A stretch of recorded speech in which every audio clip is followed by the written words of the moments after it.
কুরআনুল কারিমে শবে বরাতের ব্যাপারে কোনো আলোচনা নাই।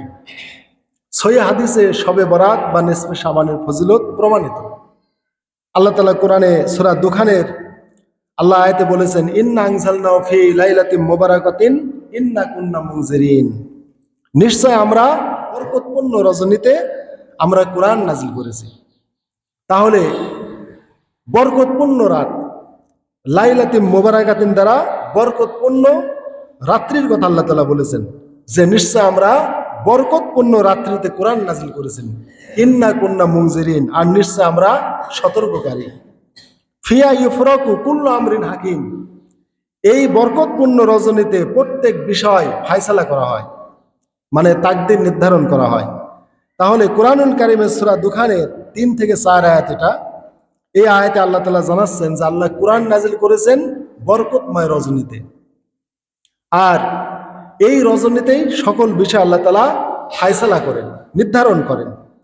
এই আয়াতের তাফসিরে প্রখ্যাত তাবিঈ ইকরামা বলেছেন যে এখানে মোবারক রজনী বলতে মধ্য শাবানের রজনী বা লাইলাতুল বরাত বা শবে বরাত বোঝানো হয়েছে।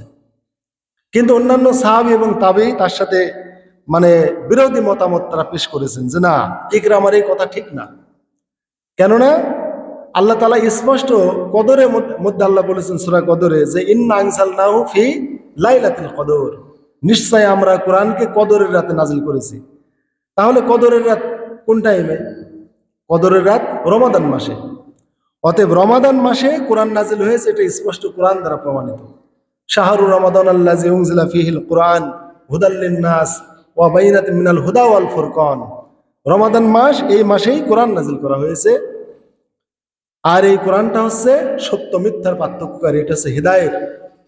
তাহলে এখানে আল্লাহ তাআলা স্পষ্ট জানালেন যে শাহরু রমাদান আল্লাযী উনজিলা ফীহিল কুরআন, রমাদান মাস, এই মাসে কোরআন নাজিল করা হয়েছে।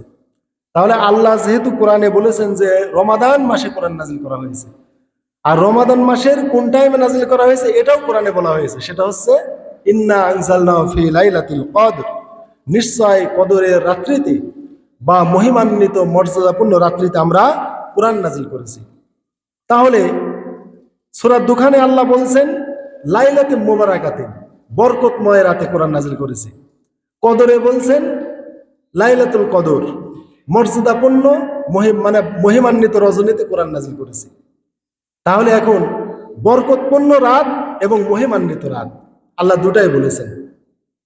এই জন্য মুফাসসিরে কেরাম বলেছেন কোরআনের সবচাইতে বিশুদ্ধ তাফসির হচ্ছে তাফসিরুল কোরআন বিল কোরআন, কোরআনের এক আয়াতের তাফসির আরেক আয়াত দিয়ে করা। অতএব এখানে যেহেতু স্পষ্টভাবে আল্লাহ বলেছেন যে কোরআনকে আমরা বরকতময় রজনীতে নাজিল করেছি, আর এই বরকতময় রজনী কোনটা? লাইলাতুল কদর।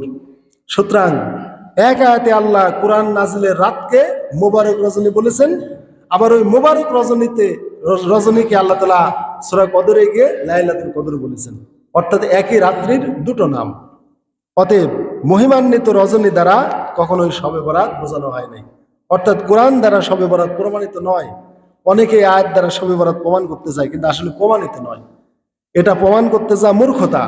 একজন মানুষের কথার উপর বা একজন তাবির মতামত নিয়ে এত বড় মিথ্যা তাফসির করা ঠিক নয়।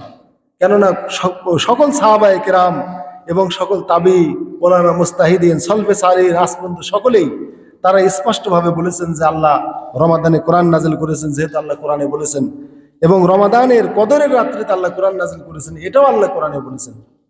অতএব কোরআনের স্পষ্ট বক্তব্য বাদ দিয়ে একজন তাবির কথাকে নিয়ে সমাজে কোরআন দিয়ে এই শবে বরাত প্রমাণ করা ঠিক নয়। তবে শবে বরাত হাদিস দ্বারা প্রমাণিত। ইসলামের অনেক আমল আছে যেগুলো সরাসরি কোরআনে নাই, হাদিসে আছে। কেননা ওহী দুই প্রকার, একটা হচ্ছে ওহী মাতলু, গায়রে মাতলু, একটা পঠিত, একটা অপঠিত। পঠিত কি? নামাজে পড়া হয় কোরআন। অপঠিত কি? হাদিস, নামাজে পড়া হয় না কিন্তু কোরআনের মতোই ওহী। অতএব আল্লাহ রাসূল সাল্লাল্লাহু আলাইহি ওয়াসাল্লাম সহিহ হাদিসে শবে বরাতের ব্যাপারে তিনি স্পষ্ট বলেছেন যে ইন্নাল্লাহা লা ইয়াত্তালিউ ফি লাইলাতিন নিসফি মিন শাবান, নিশ্চয় আল্লাহ তাআলা নিসফে শাবান শাবান মাসের অর্ধ রজনী 14ই দিবাগত রাত, এই রাত্রিতে আল্লাহ তাআলা তার সৃষ্টিগুলোর প্রতি তিনি দৃষ্টিপাত করেন। ফায়াগফিরু লি জামি খলকি, এবং তিনি তার সকল মাখলুককে তিনি ক্ষমা করে দেন। ইল্লালি মুশরিক আও মুশাহিন, তবে যে ব্যক্তির ইমানের শিরিক আছে, মুশরিক, এবং যে ব্যক্তি হিংসুক, এই দুই লোককে আল্লাহ তাআলা ক্ষমা করেন না। এই হাদিসটা 8 জন সাহাবী থেকে সহিহ সনদে বর্ণিত। মানে একটা হাদিস যদি একজন সাহাবী বর্ণনা করতেন, সহিহ সনদ থাকতো, তাহলে এই হাদিসটা আমলের জন্য যথেষ্ট। কিন্তু 8 জন সাহাবী এই হাদিসটা বর্ণনা করেছে, 8টা সনদে সহিহ। শায়েখ আলবানী রাহিমাহুল্লাহ তার সিলসিলাতুস সহিহায় 8 জন সাহাবী থেকেই 8টা বিশুদ্ধ সনদে এই হাদিসটা বর্ণনা করেছেন।